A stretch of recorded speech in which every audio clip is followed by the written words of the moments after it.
The email arrived at 7:03 a.m., just as the first rays of sunlight pierced through the office blinds. Clara's fingers froze over her keyboard, mid-reply to an important client proposal she'd been working on all week. The subject line was stark and impersonal: company-wide reorganization announcement. Her stomach clenched before she even opened it. Clara had always prided herself on being indispensable. At 47, she was the backbone of the marketing department, the one people turned to when deadlines loomed or campaigns needed that extra spark. But none of that mattered now. As she scanned the message from the company's new CEO, a brash young tech prodigy named Ryan Carter, her world began to unravel. Effective immediately, the email read, "We are implementing a strategic shift in our workforce structure. To remain competitive in today's fast-paced market, we will be focusing on younger talent with fresh perspectives. Employees aged 45 and above will no longer align with our vision moving forward." Her hands trembled as she scrolled down, searching for some kind of mistake, some indication this wasn't real. But there it was, plain as day, her name listed among those whose positions were terminated effective immediately. 47 years old, 22 years of loyal service, countless successful projects under her belt, and reduced to a bullet point in a cold corporate memo. She sat back in her chair, staring blankly at the screen while the hum of the office buzzed around her. Colleagues bustled past her cubicle, oblivious to the bombshell that had just dropped. For a moment, she felt like she might vomit. This couldn't be happening. It shouldn't be happening. But deep down, she knew better. She'd seen the signs, the subtle shifts in how meetings were conducted, the way younger employees were suddenly favored for high-profile assignments, the quiet murmurs about streamlining the team. Still, nothing could have prepared her for this. A pink slip delivered not by a face-to-face conversation but by a mass email? It was dehumanizing, cruel. Clara tried to steady herself, gripping the edge of her desk until her knuckles turned white. She glanced around the room, wondering who else had received the same news. Across the aisle, Greg, a 50-something graphic designer known for his meticulous work ethic, sat slumped in his chair, staring at his phone. His face was pale, his expression hollow. Further down, Lisa, a senior analyst nearing retirement age, was hastily packing up her belongings, tears streaming down her cheeks. No one spoke. No one dared to look each other in the eye. The air crackled with tension, heavy with unspoken grief and indignation. Clara wanted to scream, to demand answers, to tell them they were throwing away decades of experience and wisdom. Instead, she forced herself to breathe, one shallow inhale after another, trying to keep her composure intact. By noon, security guards appeared in the hallway, clipboard in hand, ready to escort the affected employees out of the building. Clara watched as Greg gathered his things silently, his shoulders slumped in defeat. When it was Lisa's turn, she stopped briefly at Clara's desk, her voice trembling as she whispered, "I gave them my best years." Then she was gone, disappearing into the elevator without looking back. When the guard finally approached Clara's cubicle, she stood slowly, gathering her personal items with deliberate care. Each item, a framed photo of her daughter graduating college, a small potted plant she'd nurtured since her first year at the company, a well-worn notebook filled with ideas and sketches, felt like a piece of her identity being stripped away. By the time she stepped onto the elevator, clutching a cardboard box containing the remnants of 2 decades of her life, she felt utterly invisible. As the doors closed behind her, Clara caught sight of herself in the mirrored walls of the elevator. Her reflection stared back at her, wide-eyed and disbelieving. Who was she now? What value did she hold outside these walls? The questions swirled in her mind, unanswered, as the elevator descended into silence. That evening, Clara found herself sitting alone at her kitchen table, the box of belongings still untouched on the counter. The house was eerily quiet, save for the occasional creak of the floorboards settling. Her husband, Mark, wouldn't be home for another hour. He worked late most nights, a habit born of necessity rather than choice. And her daughter, Sophie, was away at grad school, miles and miles removed from the chaos unfolding in Clara's life. Clara stared down at the crumpled email printout lying on the table. She'd read it so many times now that the words blurred together, yet they refused to sink in. Fired. Over 45. Too old. Those phrases echoed in her head like a broken record, taunting her with their finality. How could something so arbitrary dictate her worth? She leaned back in her chair, closing her eyes as memories flooded her mind. 22 years ago, she'd started at the company fresh out of business school, full of ambition and hope. Back then, she believed in meritocracy, in the idea that hard work would always be rewarded. She remembered the thrill of landing her first big campaign, the pride swelling in her chest as her boss praised her creativity and dedication. She thought of the long hours spent mentoring younger colleagues, sharing tips and tricks she'd learned along the way. Had any of that mattered? Or had it all been erased by a single line in a corporate memo? A wave of anger surged through her, hot and sharp. Who did Ryan Carter think he was, dismissing people like they were disposable? Did he even know what it took to build a career from scratch, to navigate setbacks and failures and come out stronger on the other side? He probably didn't understand loyalty, either, the kind that kept you coming in early and staying late because you genuinely cared about the company's success. All he cared about was profit margins and flashy buzzwords. Clara pushed away from the table and paced the length of the kitchen, her bare feet slapping against the cold tile. She felt trapped, suffocated by the weight of uncertainty pressing down on her. What was she supposed to do now? Start over? At her age? The thought made her stomach churn. Job postings online seemed tailored for 20-somethings fluent in social media trends and TikTok algorithms. Where did someone like her fit into that world? And then there was the shame. That gnawing sense of failure that crept in whenever she imagined telling friends or family what had happened. Would they see her differently? Would they pity her, or worse, doubt her abilities? The fear of judgment paralyzed her more than anything else. Mark walked in just as she was opening a bottle of wine, his tie loosened and his briefcase dangling limply from one hand. "Hey," he said softly, setting his keys on the counter. One look at her face told him everything. "Oh, Clara." She shook her head, blinking back tears. "Don't," she whispered. "Just don't." He hesitated, then pulled out a chair and sat across from her. "Do you want to talk about it?" "No," she snapped, pouring herself a glass. "I don't want to talk about it. I don't want to think about it. I don't want to feel like," her voice cracked, and she pressed a hand to her mouth, fighting back sobs. "Like you're not enough?" Mark finished gently. The words hit her like a punch to the gut. Not enough. That's exactly how she felt. Not smart enough, not young enough, not relevant enough. She buried her face in her hands, letting the tears spill over. For a while, neither of them spoke. The only sound was the soft clink of Mark refilling her glass. Eventually, Clara wiped her eyes and took a shaky sip of wine. "What am I going to do, Mark?" she asked, her voice barely audible. "Who's going to hire me now?" He reached across the table, covering her hand with his own. "You're going to figure it out," he said firmly. "Because you're stronger than this. You've faced worse."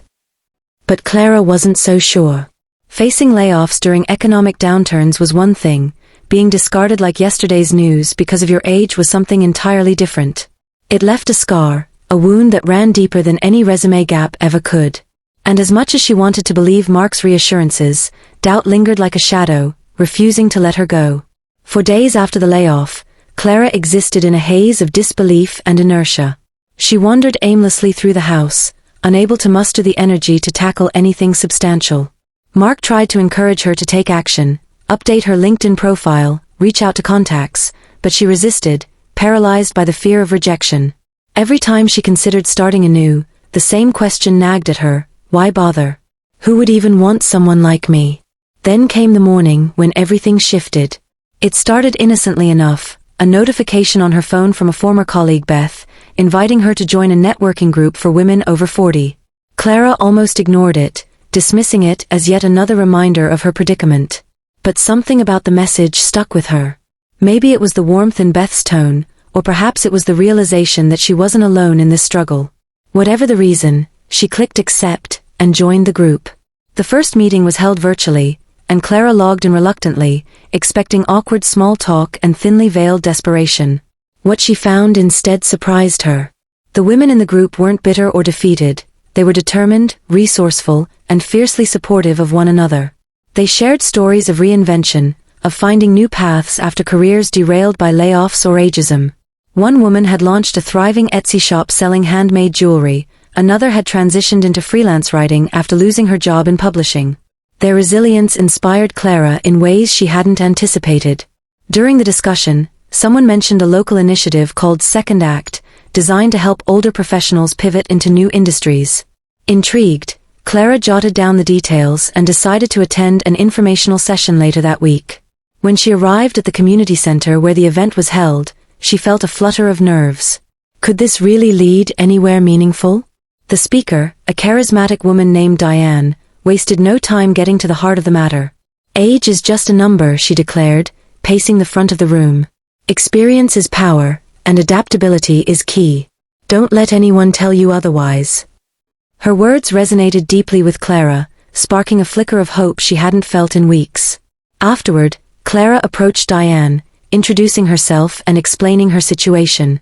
To her surprise, Diane listened intently, nodding as if she'd heard similar stories countless times before. You have skills most companies dream of, Diane said confidently. Now it's just about reframing how you present them. Encouraged, Clara enrolled in Second Act's workshops, diving into sessions on digital marketing, branding, and entrepreneurship.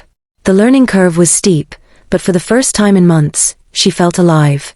She devoured articles about emerging trends, practiced pitching ideas to mock clients, and even experimented with creating content for social media platforms she'd previously dismissed as frivolous.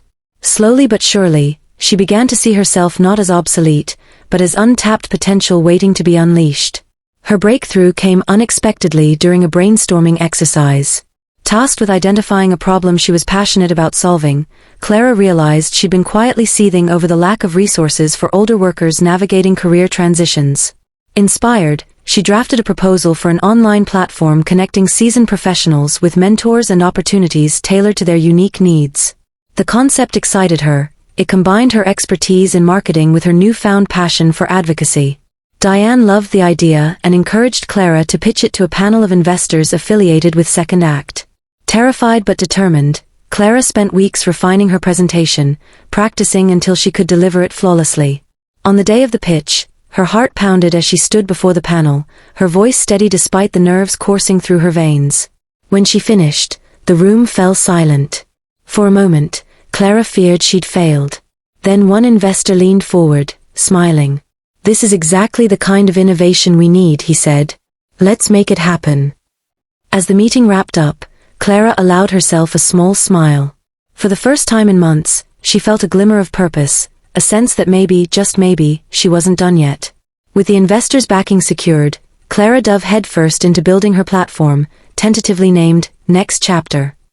The initial stages were chaotic, juggling meetings with developers, finalizing branding designs, and drafting content strategies while still attending Second Act workshops, but she thrived on the challenge. Each hurdle felt like proof that she was capable of more than she'd ever imagined.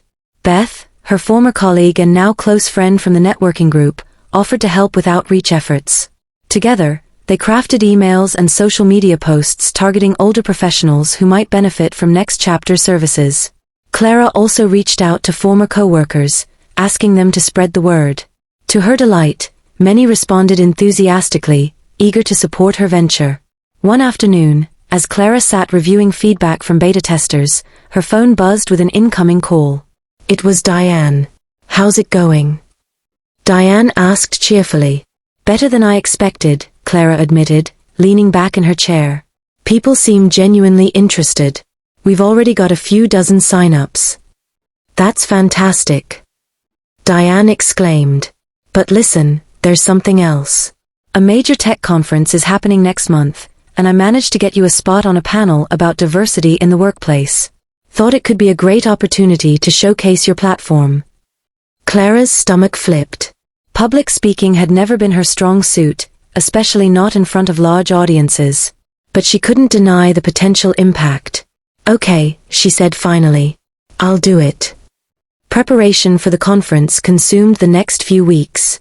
Clara rehearsed her talking points tirelessly, enlisting Mark and Beth to critique her delivery. The night before the event, she barely slept, her mind racing with scenarios both hopeful and disastrous. The day of the conference arrived, and Clara found herself standing backstage, clutching a bottle of water as she watched the crowd file in. The room was packed, buzzing with anticipation. When the moderator introduced her, she stepped onto the stage, her legs wobbling slightly beneath her. But as she began speaking, her nerves melted away, replaced by a surge of conviction. She shared her story openly, the shock of the layoff, the isolation, the journey to rediscover her value. The audience listened intently, their expressions shifting from curiosity to empathy.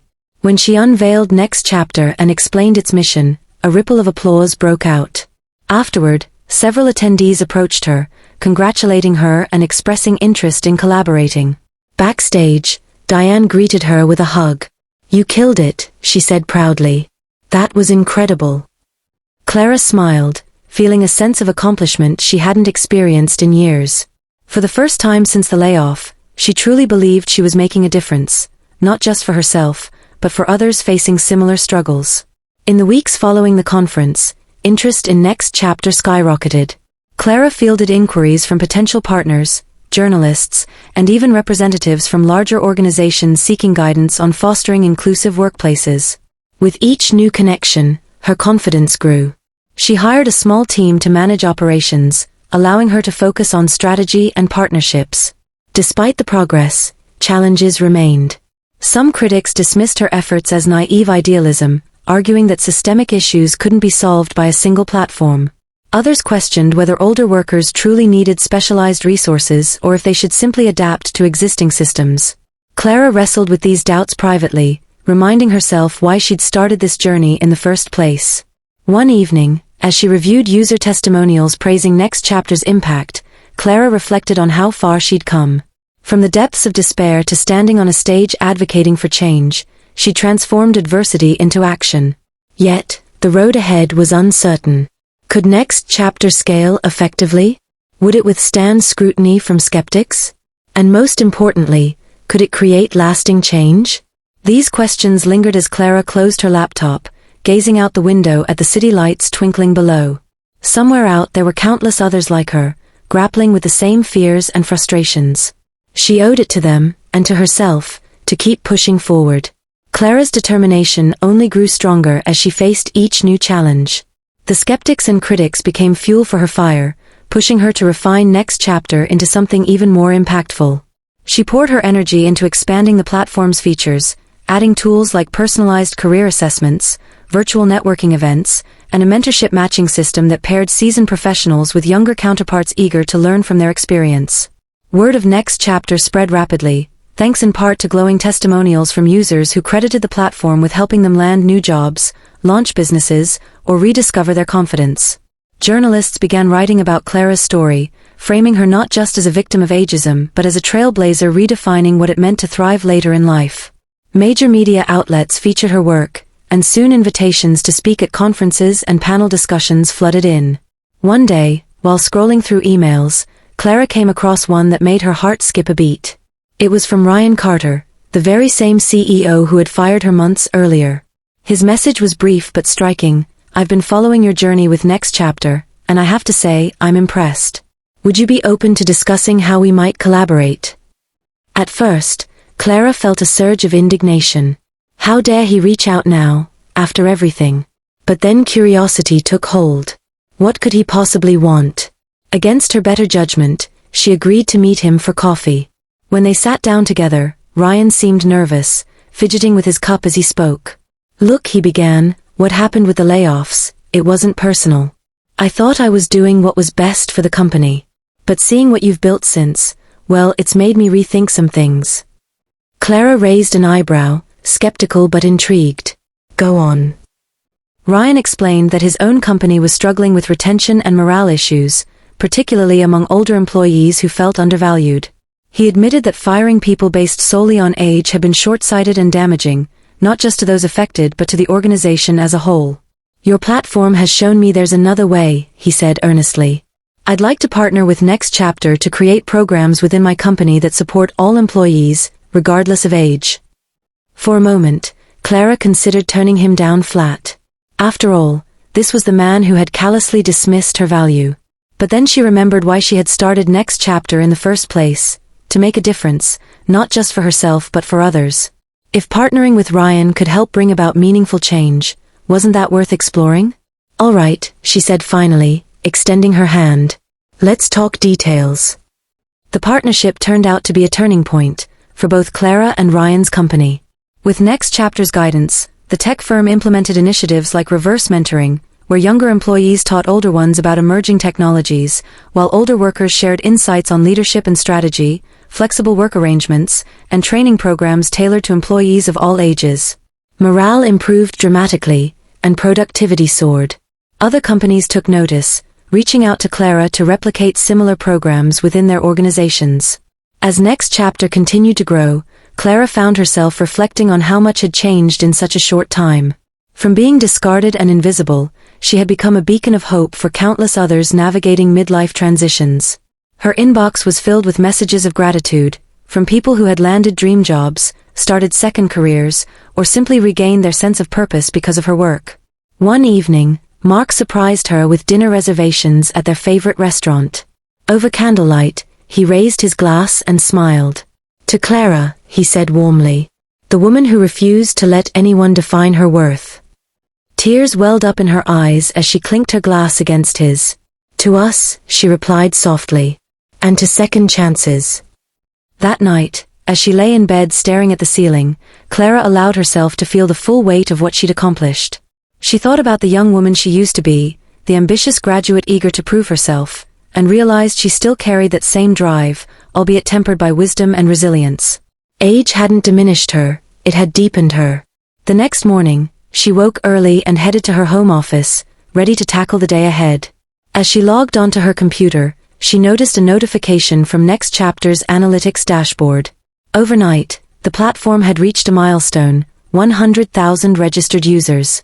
Clara leaned back in her chair, smiling to herself. This was only the beginning.